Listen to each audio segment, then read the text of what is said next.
Good morning. You're listening to National Real Estate Auction Radio. I'm your host, Doug Dennison. We are broadcasting from beautiful St. Augustine, Florida, the nation's oldest city, at WFOY 1240 AM studios. It's also being streamed on live on 1240 News, and will also be on RyleAuctions.com because they are the host and sponsor, and the show will be posted on YouTube. We've got some exciting guests. It's an all-star cast. Very, very excited. We're going to be talking about the government surplus properties, and our first caller is on. Good morning. You're on the air. Yeah, this is Billy Long. Hey, Congressman Long, thank you so much for calling in. You've been on my show before, and it's always a pleasure, sir. How are things going up in Washington?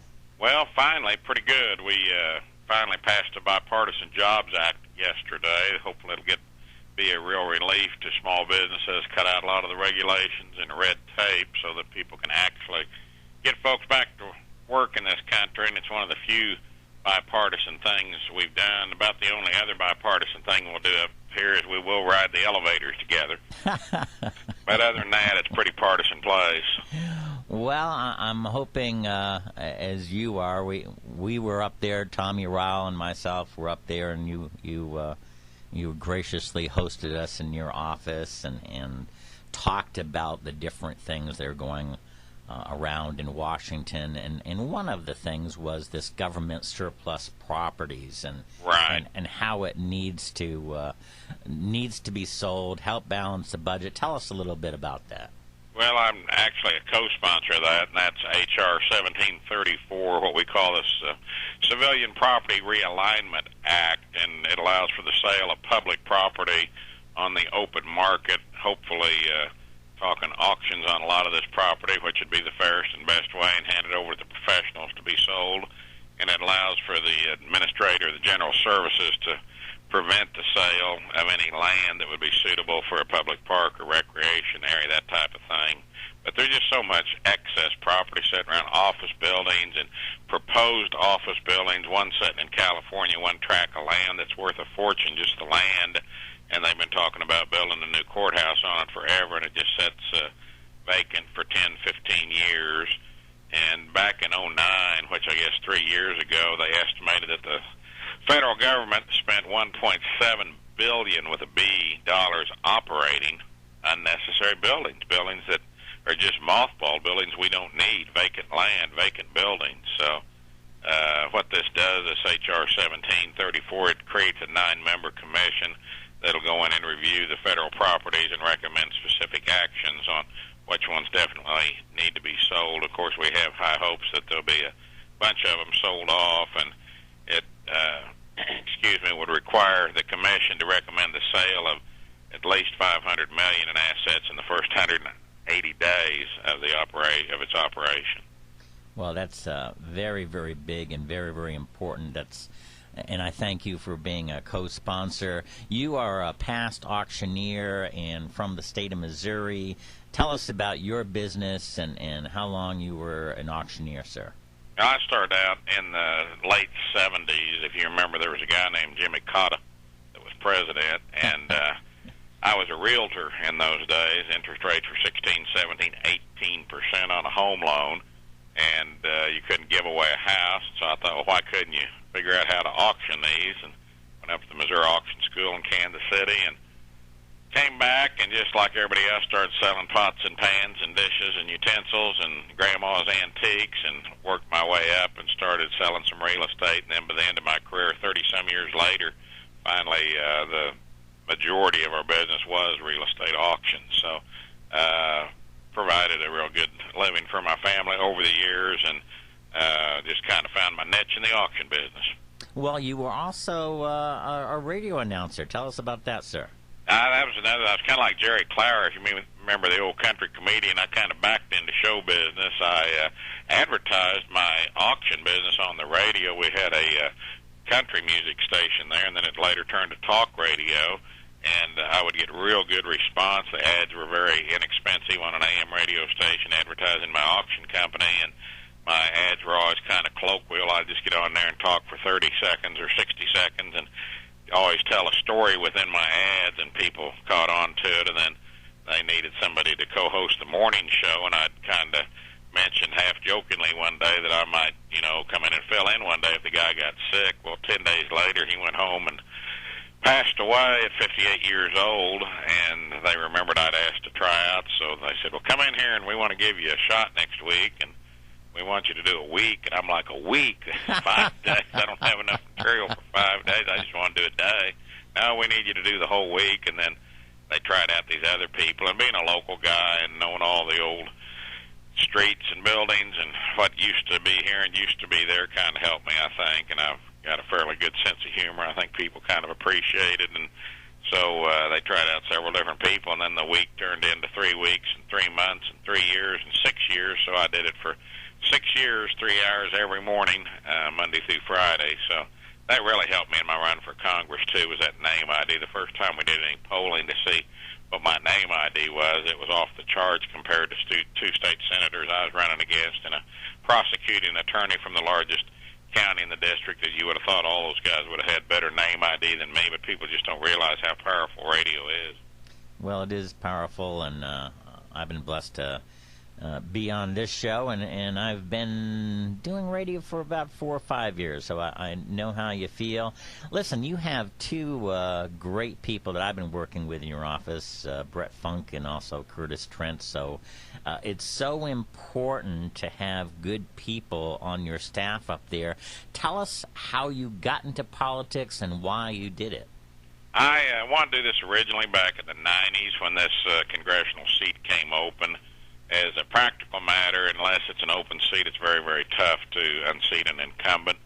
And when the seat came open back in the 90s, in my heart I wanted to do it, but in my head it wasn't a practical matter because our girls were 7 and 10, and so I didn't want to raise them up in D.C. or try and be a long-distance dad, be up here 4 or 5 days a week and then be home on the weekend, so I didn't make the run at that time. But I wanted to run then for the same reason I wanted to run this time, and that is that I think the Founding Fathers envisioned citizen legislators, people that would leave their business at home where they'd actually run a business, come to D.C., stay a few years, and then turn around and go back home and live under the laws that we create instead of making it a lifetime gig. And that was my motivation for running back in the 90s and this time. And when our U.S. Senator Kit Bond decided to hang it up and Roy Blunt, our congressman, decided to run for Kit's seat, which he did win successfully. He's now U.S. Senator. When he decided to do that, I jumped in the race and said, hey, I'm in, and I just worked hard for a couple of years and went to every event that folks told me to go to and tried to get the word out there that, hey, we need to send a citizen to Washington, need to send people with a background in business and people that have signed the front of a check, and it worked out real well for us.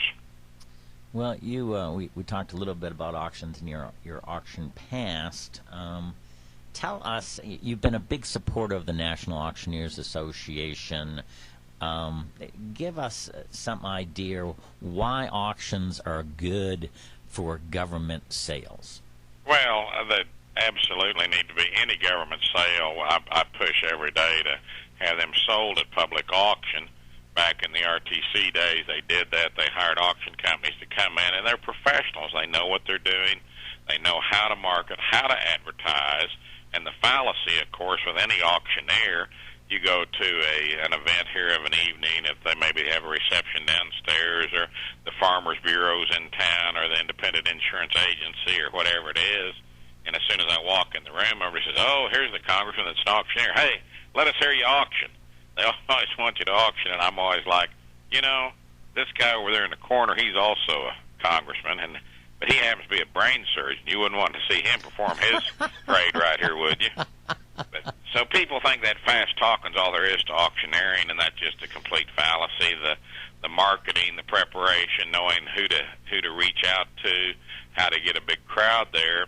And unfortunately, the GSA moved away from hiring auctioneers and started having folks at the GSA actually become auctioneers. Well, that's about the dumbest thing I've ever heard of. It'd be like saying, well, we've got this health insurance policy and you need a little dental work done. We could send you over there to the dentist, but really this guy sitting next to you in his GSA desk, yeah, he'd probably make a pretty good dentist, so we're just going to have him pull that tooth for you. So that's the type of behavior we want to stop and get them back to where they're hiring professional auctioneers.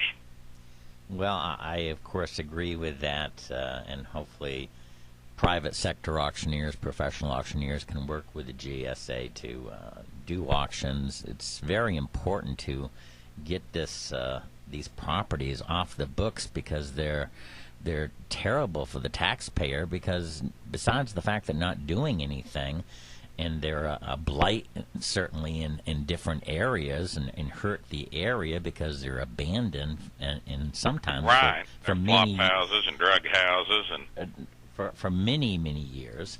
But what about the fact that it costs a whole bunch of money to keep these properties intact and secure and maintain them? And I don't believe many people understand that it costs a lot of money and that the taxpayers are paying for it.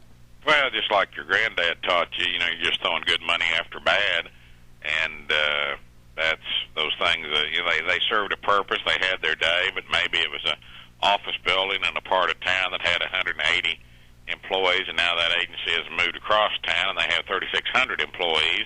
So you've got a building sitting over there that once did great work for 180 employees, and now those days have come and gone.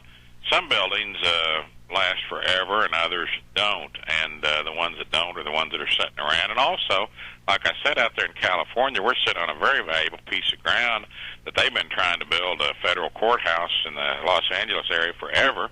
And obviously, if 15, 20 years pass, they're not going to get that thing built. We might as well turn around and sell that, and put that apply that to the debt that this $15 trillion in debt that we find ourselves in. Well, I think it's one step at a time, and certainly if we can sell these unused government surplus properties and it helps balance the budget in a small way, I think that's a great PR move for legislators, congressmen, senators.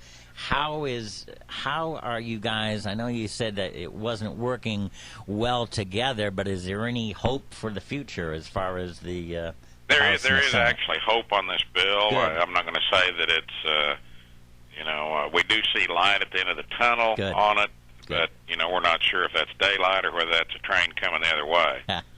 But it's such a common sense measure. You hope that we can, in committee on it, in the Transportation Infrastructure Committee, which is where we're handling it, there's folks that argue, they could turn this into a museum for the arts, or you could donate this to there and whatever.